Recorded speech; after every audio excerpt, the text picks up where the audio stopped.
Probably the best badge collection, one of the best badge collections that I've been able to acquire. Apparently, these are the three most common Knights Crossers you're going to run into. Have you ever found something from family? Hello everybody, this is War Story Video Blog. I am Alex and here is Dave. Dave is a friend of mine and he is military antique dealer and hello Dave. Hey Alex, see you. Nice to meet you. And here in Military Antique Show in Allentown, we would like to show you some items from Dave's table and some items I already bought, and I will show you other items on my Instagram, and you can see it under the video.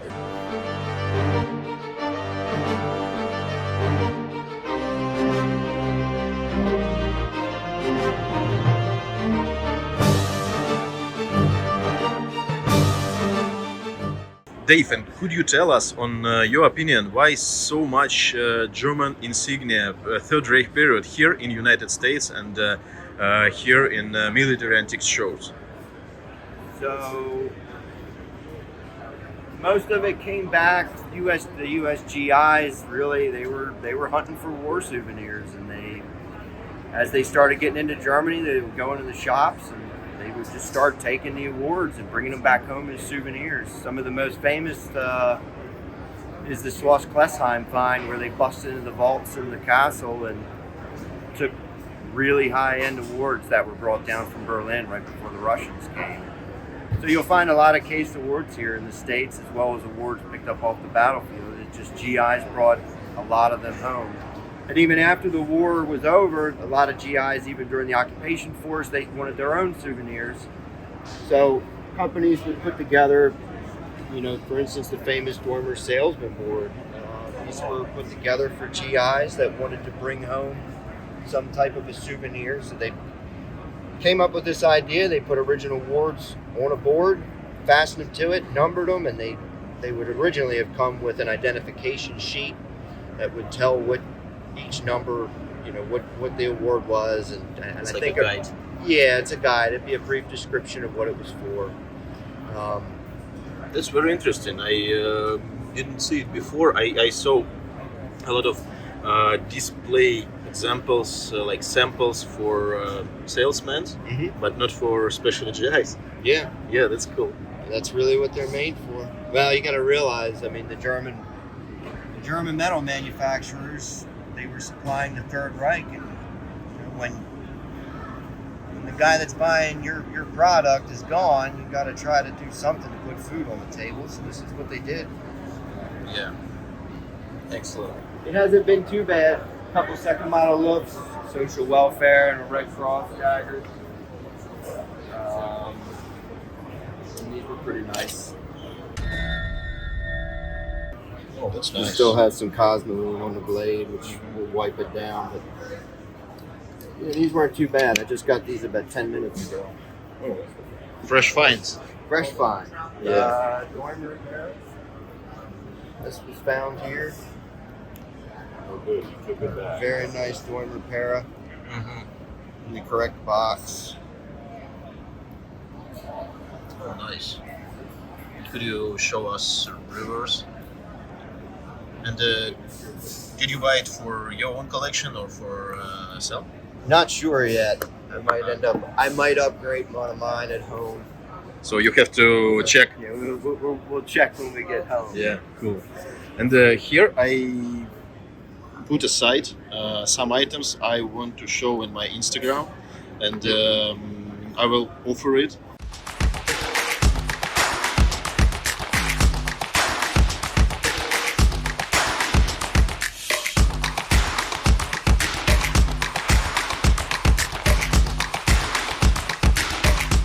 And could you tell us, do you know any story from these badges? Is it from one collection or for different?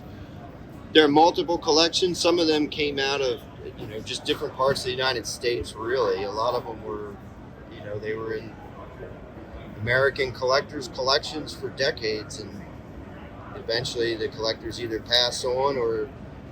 And what is most valuable item here from this display? In just these, Yeah. It's like a meaning of professional.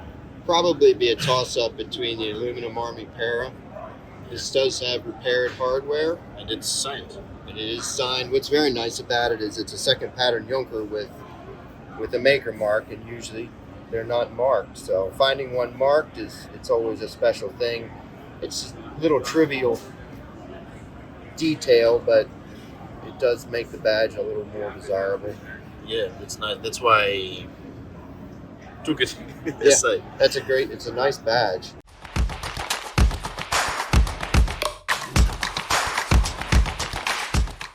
The 25 JFS Panzer is really nice. Yeah. These are getting harder to find with good finish. Usually the finish is it's starting to really evaporate.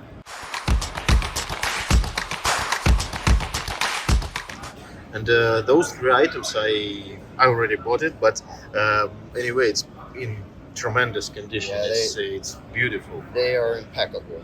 Yeah. They are the best. You're not going to get. Yeah, where did you find it? I just came back from Europe and I didn't see something like that condition. So we purchased a large badge collection 2 months ago. That was probably the best badge collection. One of the best badge collections that I've been able to acquire. The condition on a lot of these badges is just outstanding. It's mint, Yeah. and that is what you can confidently call mint. Yeah, and it costs this one 4,500, but it's worth it because I didn't find this is the first one I saw in that condition probably for in 2 years. Yeah, Yeah, I believe it. yeah. High condition items have gotten And this one is also really that nice. thing's wonderful. Yeah. And can you show some more items from your display? Probably you have something also interesting.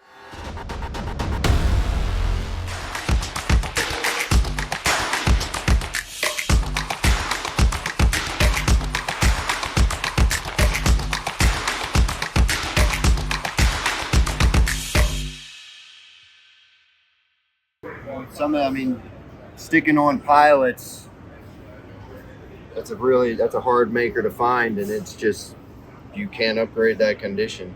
Yeah. Can you show reverse? It's an OM. Yeah. One is probably most valuable producer of maker. Yeah. It's one of the rarer makers for Yeah. sure. Then This one and Osman in aluminum also. Yeah. The Osmans are hard to find in aluminum, especially with unrepaired hardware. And a few pilot observers we can see here. One on my display. This one is not really expensive because it cost probably That's a from you. Yeah, Zinc 1 2,200. That's it, a Zinc. And those are. This one is mine. This is my personal one. You pick it for your collection, yeah? I picked this one out for mine. But this is an Osman, extremely difficult to find in a pilot observer. It has the A on the wreath and not on the eagle. Nice box with it. And the box is harder to find than the badge. Oh wow, such a rare thing we can see here on the table now. Could you tell us about this example? Yeah, this is a J1 retired pilot. And this is one of the rarest Luftwaffe awards. There's two patterns. They're only made by Junker. This is the first pattern, J1 type. And this is about as nice as you're going to find them. It still has a nicely burnished swastika, and you can still see some of the silver electroplating down in the recesses. Burnished highlights along the wreath. On the back side, you can still see the high silver electroplating. The Junker maker mark. These are extremely hard to find. How much is this one in that condition and exactly that pattern? This one with the box is 23,000. And those two, it's Junkers. The other two are J1s. Yeah, and it's hard to find only one, but here we can see two. Is it also from one collection? This is all the same collection. Wow. And sometimes it happens when you can't make decision what item you want to keep for your That's collection. right. So that's what happened with that guy who collected. Probably. No, I'd like to keep them all. Yeah. Yeah. And what a price for those two badges? For the J1 pilot observers with the boxes, we have $11,995. These are other ones. They're extremely hard to find, even just the badge, and then you pair it with the correct case, it commands a premium. Yeah. And how much is a case? Just a case. I'm not asking for buy it, but for understand how valuable is I it. think if I was selling just the case, it would be 3,000. Okay, 3,000 just for the case. Okay, got it. So price for badge is about 9. Roughly. Yeah. Okay. Not Well, so expensive like 11. There's a little bit of a premium because they are already put together. Yeah. Finding the badge is, you can find the badge, but if you want the case, you're going to really search for a case, and it can take It's quite impossible, like to find scabbard for SS document. exactly. Yeah. It just doesn't. They don't come up. So there is a premium for the set being complete. Yes. In the correct Junker boxes for the badge. Probably last time I've seen nice Junker maker marked badge.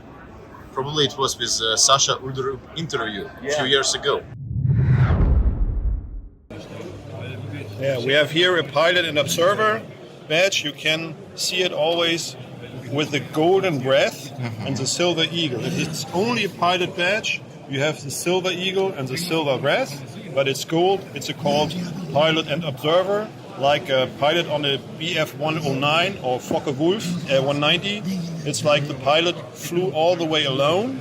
So he was the pilot and he was the observer because he was alone. So they got the so-called Doppler badge. Okay. This one is in good condition. It's made by Junker. Junker is one of the famous maker of World War II Air Force or Luftwaffe awards. So this is a really high price item. And how much is it? I think this is by 4,000 euros. And it's quite rare. This is really nice badge, and it costs 4 times more than normal pilots. But rarity is much more than 4 times. you Yes. know. Because a lot of normal pilots was in Luftwaffe, and this is very rare, That's guys. right. Very rare. I actually remember your video. Of that. Yeah, It's, finding just one in the correct boxes, it's a feat for a Luftwaffe collector to find. But we got very lucky and we acquired several. Also, you have some nice crosses here on this display. Could you show us the difference? And it'd be great to see it. We'll start with the better one. This is a Lazy 2 Junker, extremely desirable. Guys, they love these Lazy 2 Junkers. These were later produced Junker crosses. You can see the laying down too. These have all the correct details with the cross hatching on the inner points. Correct. Junker has very distinct dates. And what period is it? Period of production? This is probably, I think these are right around end of 43, early 44. It was right before the factory got bombed. This really is the last pattern of Junker Knights crosses that were produced. Is the Lazy 2s. And another one? Yeah, there are 2 others. You can kind of see the 3 main manufacturers of Knights crosses here. This is not something that usually can be shown all at the same time. Yeah. But we have a late war Lazy 2 Junker. Steinhauer look. This is a Type A frame, and this is a very nice cross. It still has all the the frosting on the beading, and then this is a Klein and Quenzer Knights cross, characteristic donut eyelet. But these are primarily the 3 most common Knights crosses you're going to run into. Are these 3: Junker, Steinhauer look, Klein and Quenzer. It's common, it means textbook and Textbook. There are Zimmermans and Schicklas, but you don't run across those often. And the boxes correct for this The boxes, makers, yeah. they're correct boxes. Crosses can be switched out, so it's very hard to kind of prove that I box mean went. producers. Yeah. Makers. This is the only one I could say for certain because it is marked. Yeah. for Oh, client wow. equipment. That's cool. Oh wow, and we can see price. And this is looks like high price. But anyway, with the prices, we can't find a lot of items in good condition for the cheap price, because most items came from collections, and collectors that time paid a lot for stuff in that condition. So that's why it's so valuable now. I can't say expensive, because you can see a lot of, for example, pilot observer value on the market, so you can't compare it with any prices. It's very difficult. Yeah. So it's great display. Probably we can see something else. We can use this moment while it's still here, because I'm pretty sure after the video somebody texts you and say, Well, they're starting to. People are starting to find out we got this, and they're slowly trickling out. Original oak leaves. How much is that? Check what I have. Not all collectors know that it was a different award with a different box. This one is $24,995. Yeah, it's really high-end items, and The prices have increased significantly over the last 2 years. The biggest challenge that we have is finding new items of this caliber to put back in inventory, and to acquire items like this, you really have to step up to the plate and pay. yeah, it's very nice. And what's period of producing this one? These are later. This is the second pattern go days. These are after the L50s. They're marked with the 21s. So I believe these were made. I can't remember exactly in Dietrich Mertz's book how his timeline goes, but I think 43 to the end of the war. Interesting. And by the way, I remember the story one collector told me that he came to the Jai's house, and there was Jai with his wife, and he bought a lot of items in boxes, and one box was empty. It was a box for oak leaf, and he asked, "Where is the item? I'm pretty sure it should be something here," and they can't remember where is it, and he Used it as fishing lures. yes, and he found this oak leaves in a jewelry box of his wife, because he made a ring for her. 'Cause- yeah, and it was a nice story from collector who bought directly from Jazz. Have you ever found something from family? I have. We found a lot of stuff from families. I don't think we don't have much here coming from vet families lately. It's gotten really difficult to find. A lot of this is older collections, but years ago we bought a lot from vet families. And now I live not far from you, so it takes maybe a couple hours to go to your direction. Probably we can meet in your area and Yes. see something else. That's We great. have more. There's more back at the shop. And if you agree with this idea, just text, comment, and press like, and I will go. Why not? Thank you very much for this interview. Thank you very much for your items, and thank you very much for your energy to buy this stuff and to find it. It's really cool. And items I saw here, you can see on my Instagram. I will put the link under the video, and some items I can offer you. Some items I just will send pictures for share it, because it's really nice. Thank you for watching this video until the end. I hope you enjoyed. Thank you again, and see you Good to see you, next Alex. time.